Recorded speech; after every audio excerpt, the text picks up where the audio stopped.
गांव के कोने में एक पुरानी झोपड़ी थी। उसी में रहती थीं दो बहनें, ज्योति और मीरा। माँ बाप कुछ साल पहले आई महामारी में गुजर गए थे। उनके जाने के बाद दोनों बहनें खुद ही एक दूसरे की सहारा थे। एक दिन अपनी ही धुन में झूलती हुई मीरा मंदिर से लौट रही थी। हाथ में पूजा की थाली थी, चेहरे पर वही पुरानी मासूम मुस्कान।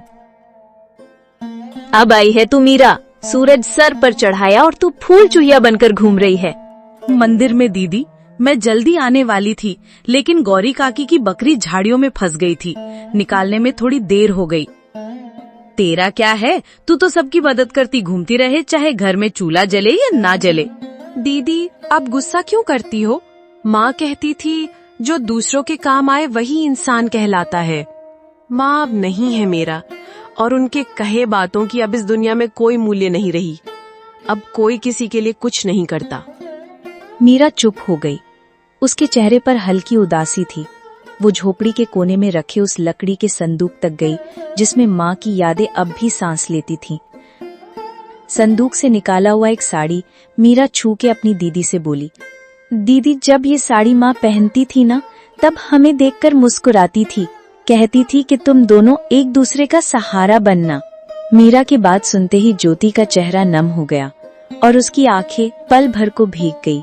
लेकिन ज्योति अपनी भावनाओं को छुपाते हुए मीरा से बोली, मैं तुझसे सख्त हूँ मीरा, क्योंकि मैं डरती हूँ अगर तुझे भी एक दिन कुछ हो गया तो मैं अकेले कैसे जीऊंगी। इस दुनिया ने मुझसे सब छीन लिया है। मैं नहीं चाहती तू भी मेरी तरह कमजोर पड़ जाए, इसलिए तुझे मजबूत बना रही हूँ। दीदी, आप कमजोर नहीं हो, आप ही तो मेरी ताकत हो। अगर आप मेरा हाथ थामे रखो तो दुनिया की आंधी भी मुझे हिला नहीं सकती। मीरा की बात सुन के ज्योति के चेहरे पर उसके माता पिता के जाने के बाद पहली बार हल्की सी मुस्कान आई। उसी समय गांव की पगडंडी पर 3 परछाइयां उनके झोपड़ी की तरफ बढ़ रही थी। धर्मपाल, बिमला और उनका बेटा कमल। वो थे बहनों के सगे चाचा चाची। अरे ज्योति, कैसी है मेरी बच्ची तू? ठीक तो है ना? बहुत मुश्किल से जिंदगी बिता रही होगी ना भैया भाभी के जाने के बाद। हम ठीक हैं चाचा जी, अब जो है उसी में खुश है। खुशी झोपड़ी में तुम्हारे हिस्से की जमीन को हमारे नाम कर देती तो हम तुम दोनों को अपने यहाँ रहने देते। तुम दोनों बहुत खुश रहती हमारे साथ। हाँ माँ, तुम सही कह रही हो। इनका घर भी पुराना हो चुका है और अब ये जमीन भी यूं ही पड़ी है, बर्बाद हो रही है। ये सब सुन के ज्योति की आंखों में आग सी चमक उठी। हमें किसी की जरूरत नहीं। बाबूजी की जमीन हमारी माँ और बाबूजी की आखिरी निशानी है, उसे हम यूं ही नहीं छोड़ेंगे। अरे बेटी, तुम्हारी जो खेतों की जमीन है वो भी तो बंजर ही पड़ी हुई है ना। और वैसे भी दुनिया समझदारी से चलती है और औरतें खेत नहीं जोतती। देख लेना, एक दिन रोती हुई आओगी हमारे पास, तब समझ आएगा कि रिश्तेदारों से मुंह नहीं मोड़ा करते। ज्योति को ये सब सुनाकर तीनों वहाँ से निकल गए, लेकिन मीरा ये सब घर के अंदर से सुन रही थी। ये सुन के उसका चेहरा उतर गया। दीदी, क्या सच में हम अकेले पड़ जाएंगे? वो लोग हमारी जमीन लेना चाहते हैं ना? हाँ मीरा, पर जब तक मैं जिंदा हूँ कोई हमारी जमीन छू भी नहीं सकता। तुझे कुछ नहीं होने दूंगी। रात को चूल्हे के आगे बैठी हुई मीरा अपनी दीदी से बोली, दीदी, माँ की साड़ी मैंने संभाल के फिर से संदूक में रख दी है। और हाँ दीदी, कल भागवत कथा है गांव में, चलोगे ना? मन को थोड़ा शांति मिलेगा सुन के। लोग बातें बनाते हैं मीरा, ताने मारते हैं और सोचते हैं कि हम प्रसाद के लालच में जाते हैं, पर हम तो अच्छे हैं ना। हमने कभी किसी की मदद नहीं ली है। हमें डर कर नहीं, डट कर जीना चाहिए दीदी। नहीं, हम नहीं जाएंगे। भगवान सब में है। तुम यहीं से भगवान को पूजना और मंदिर भी जाना, लेकिन वहाँ जाने की जरूरत नहीं। यही सब बात करके दोनों बहनें जैसे तैसे रात का खाना खा के सोने जाती हैं। अगली सुबह दोनों बहनें अपनी जमीन को देखने जाते हैं, जिसमें दोनों बहनों ने मेहनत करके थोड़ी सी सब्जियां उगाई थी। दीदी, अच्छा हुआ कि माँ बाबूजी के जाने के बाद हमने ये जमीन बेचा नहीं। अभी देखो, हमने मेहनत करके कितनी सारी सब्जियां उगाई है। अब हम किसी व्यापारी को ये बेच के हाँ, तू ठीक बोल रही है। इसे बेच के कुछ दिन का तो गुजारा हो जाएगा। लेकिन क्या दीदी, इसे बेच के हम कुछ दिन ही गुजारा कर पाएंगे, उसके बाद क्या? दीदी, मुझे सिलाई बुनाई का काम आता है, मैं वो करके घर खर्चे निकालूंगी, आप बस घर संभालना। कोई जरूरत नहीं तुझे ये सब करने की। तू क्या मुझे बेकार समझती है? तू घर पर ही रहना, मैं लोगों के घर काम करने जाऊंगी। और मुझे बांस की चीजें बनाना भी आती है, जो बाबूजी ने सिखाया था। ये करके मैं घर का गुजारा निकाल लूंगी।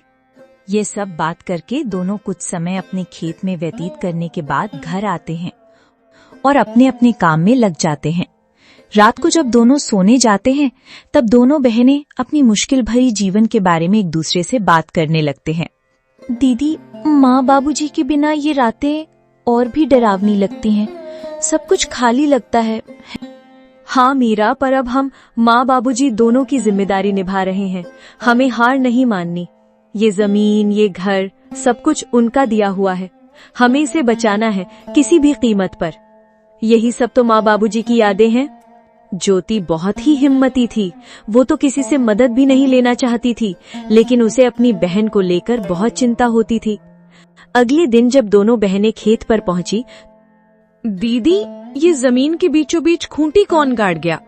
ये तो कल यहाँ नहीं थी और ना ही हमने इसे गाड़ी है। जरूर इसे कोई यहाँ गाड़ गया है। ये जरूर हमारे चाचा चाची का काम होगा, लेकिन ये काम बिना किसी सरकारी आदमी के नहीं होता। इसका मतलब हमारे खेत को ये लोग बांटने की साजिश चला रहे हैं। उसी वक्त दूर से धर्मपाल आता दिखा और उसके साथ विमला और उनका बेटा कमल भी था। अरे बेटियों, घबरा क्यों रही हो? हम तो बस मदद करना चाहते हैं। तुम्हारे माँ बाप के जाने के बाद जमीन की देखभाल जरूरी है, तुमसे अकेले तो होगा नहीं। चाचा जी, आपकी मदद की जरूरत नहीं है हमें, ये जमीन हमारी माँ बाबूजी की निशानी है। अरे बच्चियों, ऐसे कैसे नहीं दोगे? ये जमीन तो तुम्हारी और हमारी। कमल के दादाजी ने अपने दोनों बेटों को बराबर हिस्सा करके दिया था, लेकिन शायद तुम्हारे पिता अपने आखिरी दिनों में तुमसे ये बात बोलना भूल गए। इतने साल तो हम साथ ही खाए पिए हैं, हम तो तुम्हारा भला ही चाहते हैं। अब ये दुश्मनी क्यों? दुश्मनी तब शुरू हुई चाची, जब आपने हमें अकेले समझकर हमारी जमीन पर नजर डाली। और चाची, दुश्मनी तो आप लोग हम दोनों से निकाल रही हो। अरे मीरा, इतनी गरज क्यों ही हो? छोटी हो, छोटी बनकर रहो, ऐसे बड़ों के बीच मत बोल समझी। अरे जाओ, कैसे बड़े लोग, जिनकी सोच छोटी होती है वे उम्र में बड़े होकर भी सम्मान के हकदार नहीं होते। मीरा, तू कुछ मत बोल। और हाँ, अब अगर आप लोग हमारे खेत के पास भी आए तो अच्छा नहीं होगा। हम कमजोर दिखते हैं पर डरते नहीं। धर्मपाल ने सबको चुप करा। ठीक है बेटियों, हम कुछ नहीं कहेंगे, लेकिन कानून अपना काम करेगा। जब जमीन के सरकारी कागजात आएंगे तो देख लेना, जब तुम्हारे नाम नहीं निकलेंगे तो खुद समझ जाओगी कि जमीन किस। तीनों वहां से चले गए। ज्योति और मीरा कुछ देर तक खामोश खड़ी रही। दीदी, क्या वो सच में कागज बदलवा सकते हैं? कुछ भी कर सकते हैं। मीरा, लालच में आदमी अंधा हो जाता है, हमें किसी पर भरोसे नहीं करना चाहिए। अब हमें बहुत संभल के रहना पड़ेगा। उसी दोपहर दोनों बहनें सरपंच के पास पहुंची। चौपाल में गांव वाले बैठे थे और वहां पहले से ही धर्मपाल बैठा हुआ था। सरपंच जी, हम आपके पास न्याय मांगने आए हैं। हमारे चाचा चाची जमीन हड़पना चाहते हैं और शायद पटवारी से मिलकर फर्जी कागज बनवा रहे हैं। हम अनाथ हैं, इसका मतलब ये नहीं कि हम बेबस हैं। हमें अपनी माँ बाबूजी की जमीन किसी हाल में नहीं देनी। कृपया आप हमारी मदद करें। धर्मपाल जी, अगर ये सच है तो ये गांव की मर्यादा के खिलाफ है। परिवार के नाम पर ठगी करना यहाँ नहीं चलेगा। सरपंच जी, ये लड़कियां हमें बदनाम कर रही हैं। हम तो बस जमीन की चिंता कर रहे हैं। इन दोनों बच्चियों को क्या पता ये जमीन के बारे में? इस जमीन के बाद तो इनके पिता और मैं ही जानते थे। मेरा भाई तो अब इस दुनिया में नहीं रहा, इसीलिए अब मुझे ही तो सब कुछ देखना पड़ेगा। गांव वालों में फुसफुसाहट होने लगी। हमने इन बच्चियों को बचपन से देखा है, ये झूठ नहीं बोल सकती। धर्मपाल के मुंह में राम, बगल में छुरी, हम सब समझते हैं। इसके बारे में सरपंच ने इस बात को अगले दिन पंचायत में विस्तार से निकालने की बात की और फैसला अगले दिन देने की बात कही। बहनों की आंखों में पहली बार उम्मीद की चमक थी। रात को झोपड़ी में दोनों बहनें आपस में बात करती हुई, दीदी, क्या कल हमारा साथ देंगे गांव वाले? देखते हैं क्या होता है। मुझे किसी पर भी भरोसा नहीं रहा। आखिर माँ बाबूजी के जाने के बाद मदद ही कहाँ की किसी ने हमारी। हमें बस भगवान पर भरोसा रखना होगी। माँ, बाबूजी तो नहीं है, पर उनका आशीर्वाद जरूर है हमारे साथ। आप देखना दीदी, हमारे साथ कुछ बुरा नहीं होगा। रात गहरी हो चली थी। दूर कहीं उल्लू की आवाज गूंजी और हवा में कुछ सिसकियां, मीरा की भी सिसकियां शामिल थी। दोनों बहनों को चिंता की वजह से नींद भी नहीं आ रही थी। दीदी, विश्वास ही नहीं होता है ना कि हम अब अकेले हैं। कभी कभी तो ऐसा लगता है कि बाबूजी अचानक आएंगे और मुझे गले लगा लेंगे। हाँ मीरा, मुझे भी उनकी कमी खटकती है, लेकिन तू चिंता मत कर, मैं हूँ ना।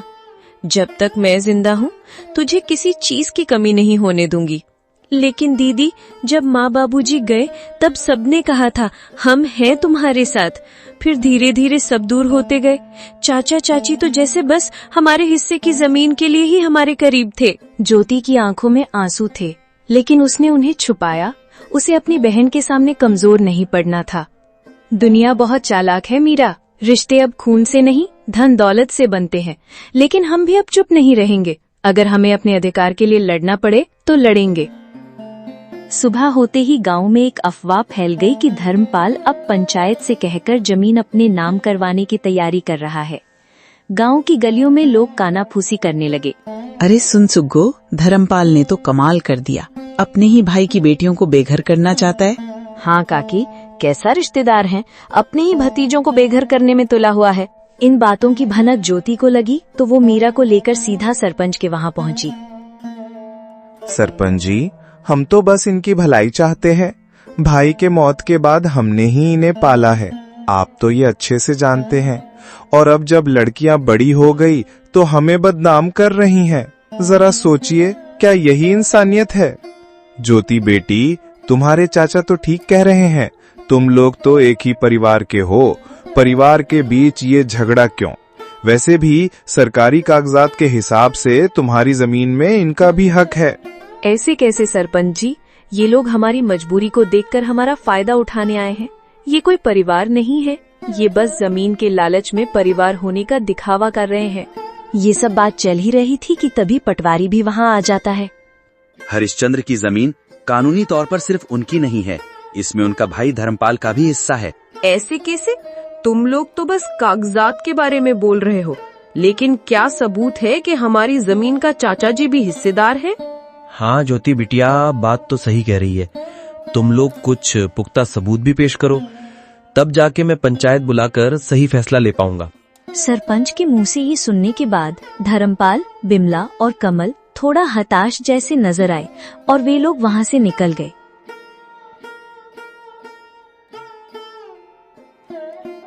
अरे पटवारी, तुम किसका इंतजार कर रहे हो? तुमको नहीं जाना उनके पीछे पीछे? कितने पैसे खिलाए थे मेरे चाचा ने। ज्योति के ताना सुन के पटवारी शर्म से वहाँ से निकल जाता है। बिटिया, मुझे गलत मत समझना।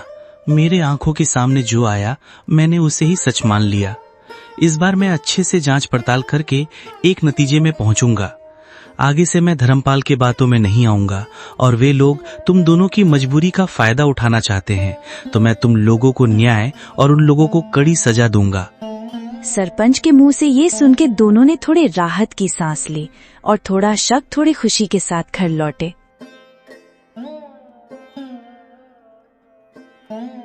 दीदी, आपको क्या लगता है कि हमारी जमीन हमारे पास रहेगी या फिर हमारे कपटी चाचा चाची को मिलेगी? हाँ मीरा, मैं भी वही सोच रही हूँ। उन लोगों का कोई भरोसा नहीं। वे लोग इतने लालची हैं कि हमारे साथ कुछ भी कर सकते हैं। माँ बाबूजी के जाने के बाद उन लोगों ने अपना असली रंग दिखना शुरू कर दिया है। यही सब चिंता में दोनों बहनों ने मुश्किल से अपनी रात काटी। गांव की हवाओं में हल्की सरसराहट थी। आसमान में बादल थे पर बारिश का कोई नामो निशान नहीं। लेकिन ज्योति और मीरा के मन में बहुत कुछ उमड़ रहा था, जैसे भीतर कोई तूफान उठ रहा हो। दीदी, आज खेत चलें क्या? वो जो पिछली बार की सब्जियां बची थीं, कहीं किसी जानवर ने नुकसान तो नहीं कर दिया होगा? कभी कभी किसी की गाय बकरी आ जाती है और पूरा नुकसान कर देती है। हाँ मीरा, चलो खेत को देखने से मन भी हल्का हो जाता है और बाकी बची हुई सब्जियां बेचने के लायक हो गई कि नहीं साथ में देख लेंगे। लेकिन मुझे एक बात को लेके चिंता है। गाय बकरी का तो पता नहीं, बस कोई इंसान हमारे खेत को नुकसान ना पहुंचाए। वैसे भी हमारे अपने ही हमारे जमीन पर बुरी नजर डाले हुए हैं। दीदी, ये लोग हमारे पीछे क्यों पड़े हुए हैं? हमने किसी का क्या बिगाड़ा है? हमारे चाचा के पास तो सब कुछ है, वो लोग हमसे अच्छी जिंदगी जी रहे हैं, फिर भी वे लोग हमारा जमीन हड़पना चाहते हैं। इंसान की लालच कभी खत्म नहीं होते मीरा। भले ही इंसान के पास सब कुछ हो, फिर भी इंसान और चाह के लालच में या तो दूसरे का नुकसान करते हैं या फिर अपनों का ही नुकसान करते हैं। हम तो इनके खिलाफ कोई बड़ी कदम भी नहीं रख सकते। उनके कर्मों का फल उन्हें भगवान जरूर देंगे। ऐसे ही कुछ दिन बीत जाते हैं। एक दिन अचानक धर्मपाल के चावल के मिल में किसी कारण आग लग जाती है। जब दोनों बाप बेटे को ये खबर मिली तो वे दौड़ते हुए वहां पहुंचे। मिल के बाहर लोगों की भीड़ जमी हुई थी, लेकिन गांव वालों ने पहले से ही आग बुझा दिया था। धर्मपाल और उसके बेटे को देख गांव वाले कानाफूसी करने लगे। अरे, ये आग ऐसे ही नहीं लगी, ये तो धर्मपाल और उनके परिवार के किए गए बुरे कर्मों का नतीजा है। उन्होंने बिन माँ बाप के उन दोनों लड़कियों को बहुत परेशान किया था। अब देखो क्या हुआ इनके साथ। हाँ भाई, बिल्कुल सही कह रहे हो। मैं भी वही सोच रहा था। भगवान बुरे कर्मों का सजा इंसानों को जरूर देता है। भगवान के घर देर है लेकिन अंधेर नहीं। गांव वालों की बात सुन के दोनों बाप बेटे गंभीर चिंता में चले गए। ज्योति और मीरा के प्रति उनका जो व्यवहार था वो सोच के धर्मपाल को बुरा लगने लगा। तभी दूसरे गांव का एक जमींदार आया जिसके साथ धर्मपाल ये चावल के मिल का व्यापार करता था। अरे ओ धर्मपाल, मिल में तो आग लग गई, मेरे पैसे तो सारे डूब गए। तेरे भरोसे मैंने तेरे जमीन में मिल खुलवाकर व्यापार किया था। अब तो मेरे नुकसान का भरपाई तुझे ही करनी होगी। सेठ जी, पता नहीं ये हादसा कैसे और क्यों हुआ, लेकिन आप निश्चिंत रहें, मैं कुछ न कुछ करूंगा। आप मुझे थोड़े मोहलत दे दो बस। अरे कैसी मोहलत? तेरे साथ व्यापार किया वही तेरे लिए बहुत मदद हो गई। अब मैं तेरे लिए कुछ नहीं करूंगा। मुझे मेरे पैसे वापस कर और उसके बाद तू अपने रास्ते में अपने रास्ते। सेठ जी, आप ऐसा मत कीजिए। इस मुसीबत के घड़ी पे आप यूं मुंह मत फेरिए। मैं कुछ भी नहीं जानता, मुझे बस मेरे पैसे चाहिए। बहुत मदद कर चुका तुम लोगों की। तुम जैसे लोगों के साथ मैंने व्यापार किया वही बहुत बड़ी बात है तुम लोगों के लिए। कुछ भी करना पड़े करो, बस मुझे पैसे दे दो। ठीक है, फिर आप मेरे इस जमीन को ले लीजिए। इस जमीन से तो आपका थोड़े से कर्ज चुकता हो जाएगा ना। अगर हो जाए तो मैं आपको कल जमीन के कागजात भेज दूंगा, और बाकी के पैसे मैं नहीं दूंगा, क्योंकि आप भी मेरे इस चावल के मिल का हिस्सेदार थे और आपने इससे मुझसे ज्यादा मुनाफा कमाया है। अब इसका पूरा नुकसान मैं अकेला क्यों झेलूं? ऐसा है क्या? ठीक है, तो मुझसे दुश्मनी मोल ले रहा है, देख लूंगा तुझे। फिलहाल तो मुझे अपनी जमीन के कागजात भेज दे, बाकी के पैसे तो मैं तुझसे बाद में वसूलूंगा। जमींदार से ये सुनने के बाद दोनों बाप बेटे हताशा और गुस्से में वहां से घर निकल जाते हैं। घर जाकर धर्मपाल अपनी पत्नी से आज के दुखद हादसे के बारे में दुखी मन से बताता है। अरे भाग्यवान, हमारे साथ ये क्या हो गया? हम तो पल भर में बर्बाद हो गए। पूरा कारोबार, जमीन, सब कुछ छीन गया। अब तो बस ये घर ही बचा हुआ है। मुझे पता है ये सब भगवान हमारे बुरे कर्मों का फल दिया है हमको। ये जी, आप ऐसे मायूस मत हो, कुछ रास्ता होगा। हम ऐसे कैसे बर्बाद हो गए? और हाँ, आप तो वो दूसरे गांव के जमींदार के साथ व्यापार करते थे ना, उनसे मदद मांगिए ना, वो तो कुछ मदद कर देगा। अरे कैसी मदद माँ, वो आदमी मदद करेगा? अरे मदद छोड़ो, उसने हमारे चावल के मिल के जमीन को भी हड़प लिया। अरे ये क्या कह रही हो तुम? अगर किसी से मदद नहीं मिला तो हम क्या करेंगे? इस मुसीबत के घड़ी में छोड़ो भाग्यवान, जो हुआ है वो सब अपने ही बुरे कर्मों का नतीजा है। तुम खुद ही सोचो, हमने मेरी दोनों भतीजों को कितना दुख दिया है, उसी का पाप लगा है हमें। हाँ माँ, बाबूजी बिल्कुल सही कह रहे हैं। हमने पाप किया है, हमें अब इसी दुनिया में पापों का फल भुगतना पड़ेगा। पता नहीं बिना पैसों के अब ये घर कैसे चलेगा। हाँ कमल बेटा, तू सही बोल रहा है। अब हम ये घर कैसे चलाएंगे? हमें तो गांव में कोई मदद भी नहीं करेगा। ज्योति और मीरा के ऊपर की अन्याय के लिए गांव वाले भी हमसे नाराज हैं।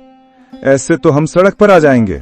ये सब बात करके तीनों बहुत उदास हो जाते हैं और तभी इस उदासी भरे माहौल में विमला बोल पड़ती है। ये जी, मेरे मन में एक विचार आया है, क्यों ना हम ज्योति और मीरा के पास जाकर उनसे मदद मांगे और साथ में उनसे हाथ जोड़ के माफी भी मांग लेंगे। मदद? कैसी मदद माँ? वे दोनों हमारी कैसे मदद करेंगी? उनके पास तो मदद करने के लिए कुछ भी नहीं है और ना ही वो मदद करेंगी। आखिर इतना दुख जो दिया उनको हमने। अरे आप लोग थोड़े शांत हो जाइए। हम उनसे पहले दिल से हाथ जोड़कर माफी मांगेंगे और उसके बाद हम उनके जमीन पर खेती करने की इजाजत मांगेंगे और खेती का जो भी मुनाफा होगा उनको भी आधा देंगे और हमारा भी जैसे तैसे गुजारा हो जाएगा। और हाँ, मैं इस बार लालच में नहीं बोल रही हूँ, मैं बुरी परिस्थितियों के चलते बोल रही हूँ। तुम बात तो ठीक ही कर रही हो। हमें तो कोई मदद करेगा नहीं और हमें तो ज्यादा कुछ काम भी नहीं आता। बस थोड़ा खेती बाड़ी जानता हूँ मैं, और अगर वे लोग मदद के लिए मन जाएं, तो कमल भी मेरी खेती में मदद कर देगा। हाँ बाबूजी, मैं करूंगा मदद। चलिए बात करने जाते हैं उनसे, और अगर वे मदद नहीं भी करें तो कम से कम माफी की उम्मीद तो रख ही सकते हैं। ये बोल के तीनों ज्योति और मीरा के घर पहुंचे। चाचा जी, आप लोग अब यहाँ क्या लेने आए हो? ज्योति बेटी, हमारा चावल के मिल पे आग लग गई है। हम तो पूरा बर्बाद हो गए। हाँ, मुझे पता चला आपके बारे में और मुझे इस बात का खेद है। लेकिन आप हमारे पास क्यों आए हो? क्या आपको लगता है कि आग हमने लगाया है? नहीं ज्योति, तू हमें गलत समझ रही है। हम तो तुम दोनों से माफी और मदद की आस ले आए हैं। मदद? कैसी मदद चाची? क्या मदद चाहिए आपको? हम तो खुद ही जैसे तैसे जी रहे हैं और आप किस हक से मदद मांग रहे हो? हम हैं ही कौन आप लोगों के? बिमला ने गिड़गिड़ाते हुए ज्योति और मीरा को सब कुछ बताया और ये सब बात होते समय धर्मपाल और कमल शर्म से अपनी सिर झुका लिया था। मीरा बिमला की बात सुन के बोली, हम मदद करेंगे चाची, जो हुआ सो हुआ। आखिर आप लोग हमारी चाचा चाची हैं, हम आपके साथ हैं। क्या बोल रही तू मीरा? पागल हो गई है क्या? भूल गई कितना दुख दिया इन लोगों ने हमें? और हमारे बुरे समय में ये लोग कहाँ थे? अब क्यों मदद करेंगे हम इनकी? ऐसे मत बोलो दीदी। आज माँ बाबूजी होते तो वे भी इन मुसीबत में इनकी मदद करते। और माँ बाबूजी कहा करते थे कि माफी बहुत बड़ी जीत है और माफ करने वाला ही असली विजेता है। फिर भी मीरा, मैं इन लोगों की करतूत नहीं भूलूंगी। मैं मदद करने के लिए तैयार नहीं हूँ। दीदी, आपको मेरी कसम, कृपया आप उनकी मदद कर दीजिए। और वैसे भी इनको हमारी जमीन पर खेती करने देंगे तो हमारी भी बहुत मदद होगी और हम आगे से हंसी खुशी एक साथ रह पाएंगे। मान जाओ ना दीदी, मुझे माँ बाबूजी की कमी बहुत खलती है। इनके साथ होने से मुझे अच्छा लगेगा। ज्योति मीरा का मासूम चेहरा देख उसके खातिर मान जाती है और धर्मपाल, विमला और कमल ने भी हाथ जोड़कर दोनों से माफी मांगते हैं और वादा करते हैं कि आगे से कभी भी उनका बुरा नहीं सोचेंगे।